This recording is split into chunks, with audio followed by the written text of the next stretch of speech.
Tuhan sertamu. Inilah Injil Yesus Kristus menurut Santo Matius. Dimuliakanlah Tuhan.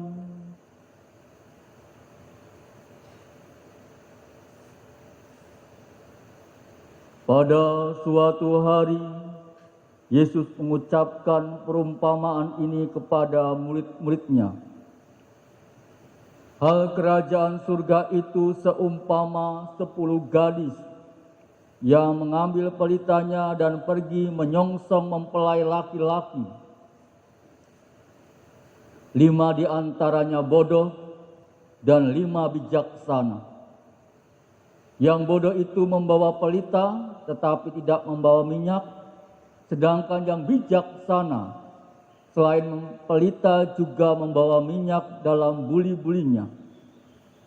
Tetapi karena mempelai itu lama tidak datang-datang, mengantuklah mereka semua lalu tertidur. Tengah malam terdengarlah suara berseru, "Mempelai datang, songsonglah dia." Gadis-gadis itu pun bangun semuanya, lalu membereskan pelita mereka. Gadis-gadis yang bodoh berkata kepada yang bijaksana, "Berilah kami sedikit dari minyakmu, sebab pelita kami mau padam." Tetapi yang bijaksana menjawab, "Tidak, jangan-jangan nanti tidak cukup untuk kami dan untuk kamu. Lebih baik kamu pergi membelinya pada penjual minyak."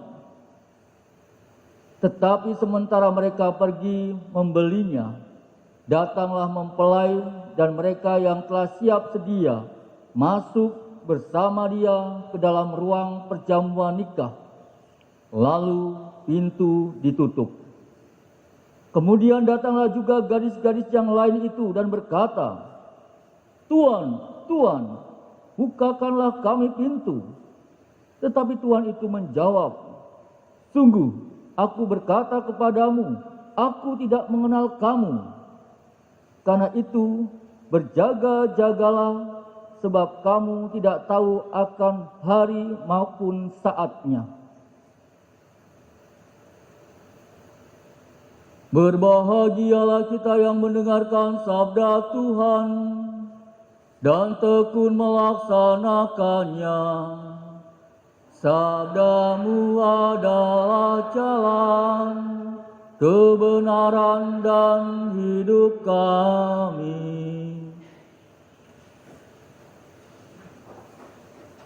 Para suster, Bapak, Ibu, dan saudara-saudariku yang terkasih,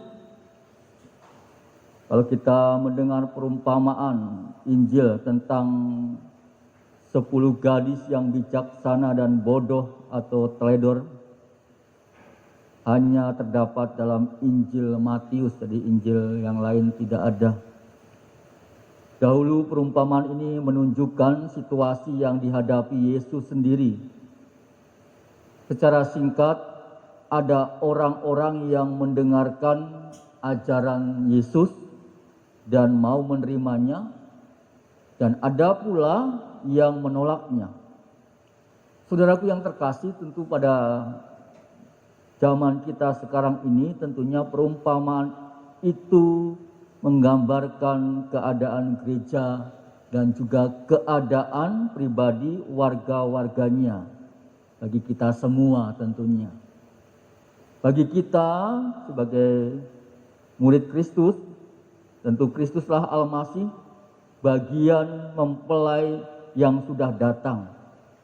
Tetapi meskipun sudah dibaptis menjadi warga gereja, menjadi orang Katolik, namun belum semuanya melihat, belum semuanya mengalami dan juga merasakan adanya kegembiraan dan juga kebahagiaan bahwa kerajaan Allah bagaikan dalam pesta pernikahan.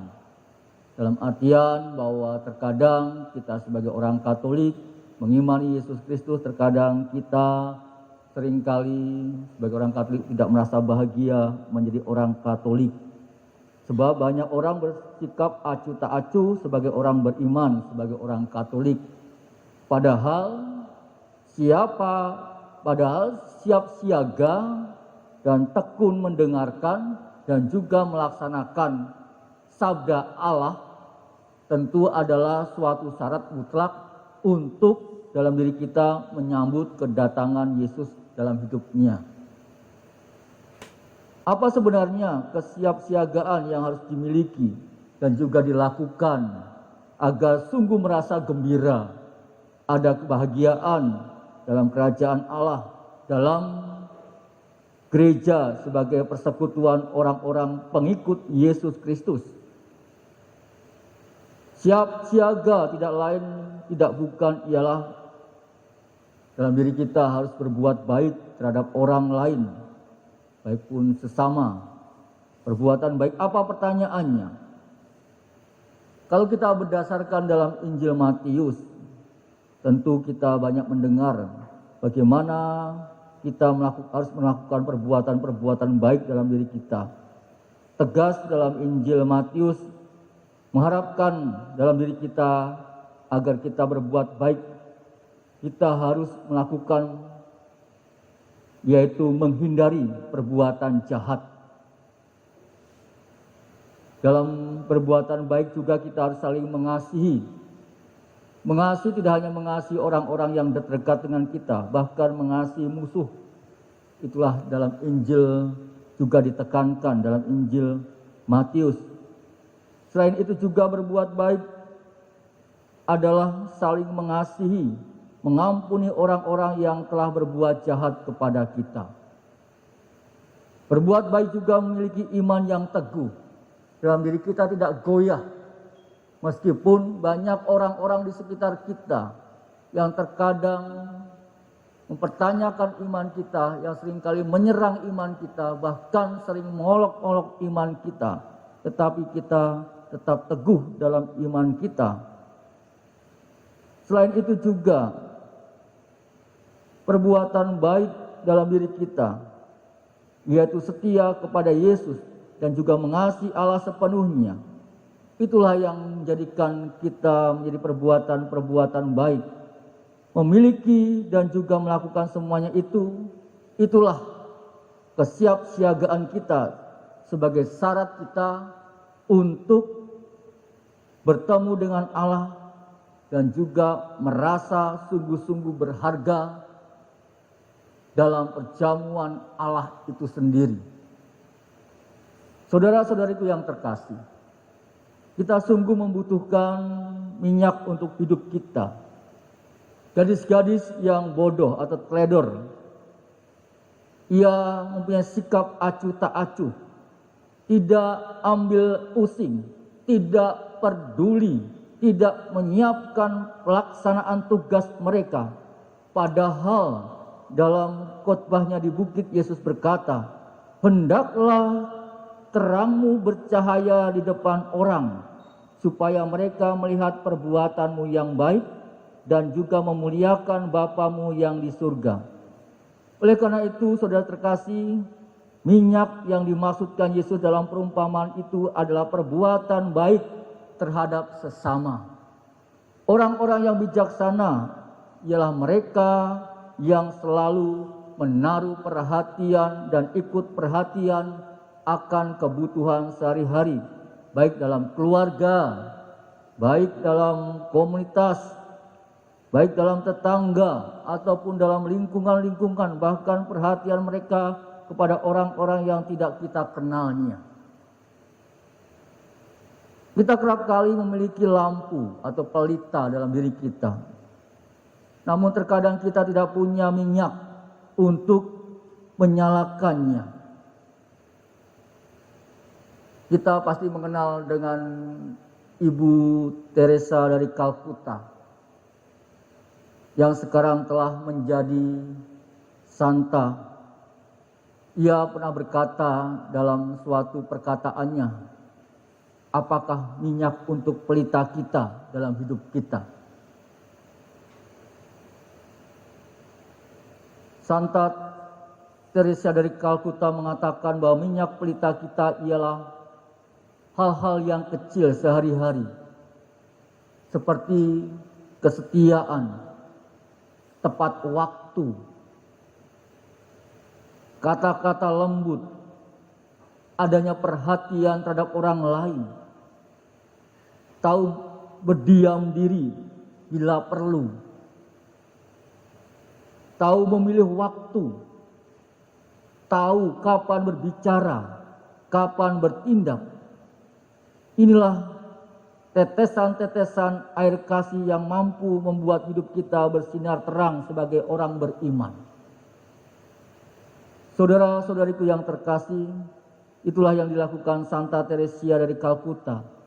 Sumber minyak itu baginya adalah Allah, seperti tampak dalam diri Yesus yang selalu siap siaga terhadap kehendak Allah. Pertanyaannya bagi kita adalah, apakah sumber minyak dalam diri kita sekarang ini? Sumber minyak yang kita butuhkan supaya pelita kita tetap menyala dengan terang, tidak lain adalah Allah sendiri, Yesus Kristus sendiri dalam diri kita.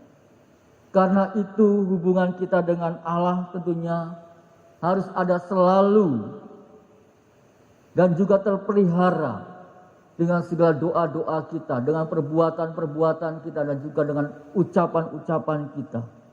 Kita harus senantiasa siap dan siaga mendengarkan dan juga melaksanakan apa yang diperintahkan Tuhan dalam hidup kita.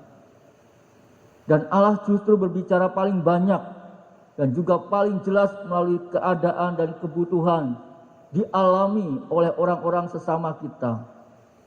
Perbuatan-perbuatan baik kita kepada sesama, itulah tentunya pelita terang yang menunjukkan kepada kita semua yang dapat kita rasakan bagaikan kegembiraan dalam suatu pesta pernikahan itu sendiri. Oleh karena itu, saudara terkasih, mari kita siapkan minyak bagi pelita hidup kita, agar kita semakin bercahaya di tengah-tengah kehidupan kita, dalam keluarga kita, dalam komunitas kita, dan juga dalam setiap langkah hidup kita bersama dengan Allah itu sendiri. Kemuliaan kepada Bapa dan Putra dan Roh Kudus,